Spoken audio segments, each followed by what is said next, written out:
More economic indicators continue to pile up at this time. More economists are starting to warn about imbalances, excessiveness, and the inability for our current state to persist for eternity. With so many investors leveraged to an extreme degree, the normalcy bias has gone off the charts. All the while, the economy has gone off the cliff. You came here for the truth, so let me unveil that for you. Today we're going to look at some economic statistics that I believe are very important. We are simply adding to that which we know already, always adding to the data, always finding out more, always looking in deeper, and that's what we'll do right now. Let's begin. Consumer confidence is on the decline. June's results missed consensus expectations and marked the lowest level in nearly 2 years. The Conference Board's report comes amid mounting friction between the US and some of its major trade partners. Geopolitical issues, China, the US, Europe, the US, Canada, the US, Mexico, the US, there are many things here that are playing a role. The decrease in the present situation index was driven by a less favorable assessment of business and labor market conditions. I just did a video talking about how many businesses are suggesting that the tariffs are hurting them and they will have an impact on the price that they charge their customers.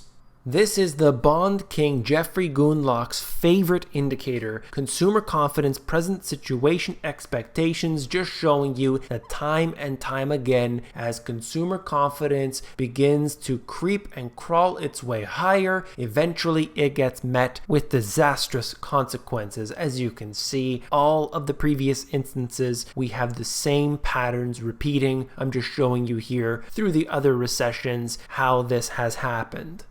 Here's another interesting indicator just showing you the difference in between confidence and savings. As people are feeling more confident, they reduce the amount of savings, they use maximum leverage, they are investing their money when they should be saving, when they should be reducing their exposure to certain more risky types of investments. And here you have it. In the past 2 cycles, we have seen this behavior, and unfortunately, it seems like it doesn't end well when we find ourselves in this situation. We are at that point today where there is a big disparity in between the two, and unfortunately, based on history, it seems like these two meet head to head at some point in the future.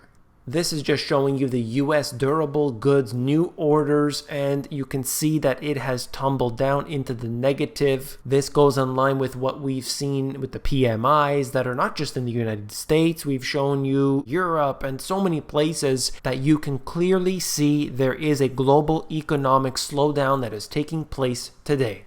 One of the companies that is really hurting right now is FedEx. Obviously, with the crisis that is taking place, you're going to have a shipping company like FedEx that is definitely feeling the pain. FedEx reported Tuesday that ongoing trade uncertainty would impact its business in the current fiscal year while reporting better than expected results for its 4th quarter, and it didn't really do well as a result. Whenever there's bad news like this, the market simply doesn't want to hear it. Our fiscal 2020 performance is being negatively affected by continued weakness in global trade and industrial production, especially at FedEx Express. This happens to be just one company, but there are so many that I've talked about previously, and with all of the store closures that are happening, we can see that this happens to be not just one issue, but several that are coming together right now at this time, and we're just seeing the effects of it.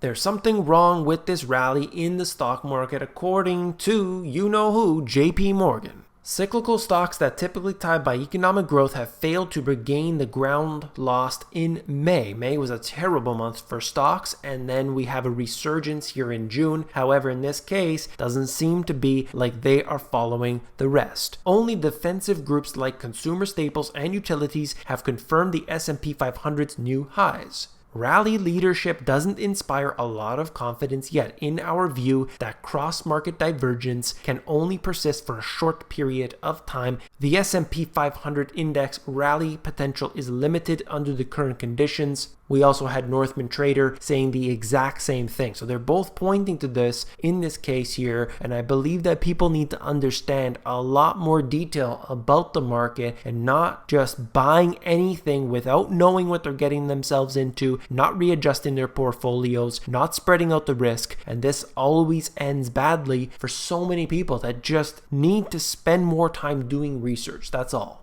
Economists are increasingly forecasting a recession next year, but one believes the downturn has already begun. And this is a mainstream economist, Gary Shilling, very popular individual. This economist and financial analyst, who is credited with predicting several recessions over the past 40 years, thinks the US is in a relatively mild slump. I'll read you his quote right here. "I think we're probably already in a recession, but I think it will probably be a run-of-the-mill affair," which means that GDP would decline 1.5 to 2%, not the 3.5 to 4 you would have in a very serious recession. So he's saying not too much to worry about, but there's definitely a slowdown that will occur. Stocks probably wouldn't fall, but if they did, they would likely tumble about 22%, similar to other recent recessions. Of course, this is only according to one individual. Nobody knows what's going to happen. Nobody can tell the future. But it's just interesting, a person like Gary Shilling actually coming out, not only saying that we have one in the future coming up, but that we're probably in one right now. However, if you see this type of information out there, people freak out and say, "Why are you saying this? You're a liar, you're this, you're that." Look, Gary Shilling saying it, you might want to contact him if you have a problem.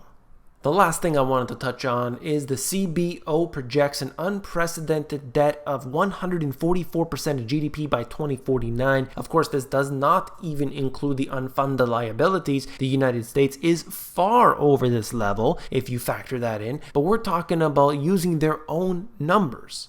The debt situation is not something that can be handled, and if you don't think debt is a problem, you need to do some more research. Look at a country like Greece and what debt can do to you. You have this opportunity from the technocratic elite to take all of your assets away and use them as they wish. This is a very big problem, and people need to know the truth about it. Debt is poison. Debt is the system of control of the central bankers. They created it intentionally to ensure that they have dominance over you and I, and they are one step at a time getting closer and closer to full domination. We are letting it happen, and that is unfortunately the truth. That's all for this video. If you found it informative, don't forget to hit that like button. You are supporting me when you do so. Thank you very much. If you want the financial education you were not taught in school, these two books have everything that you need. Talking the foundation, history, the asset classes, everything from tax incentives to reducing your expenses are all in these two books. Check them out at the link in the description. If you want the audiobook, I know a lot of people prefer audiobooks. I have Global Economic Collapse available. Check it out at themoneygps.com.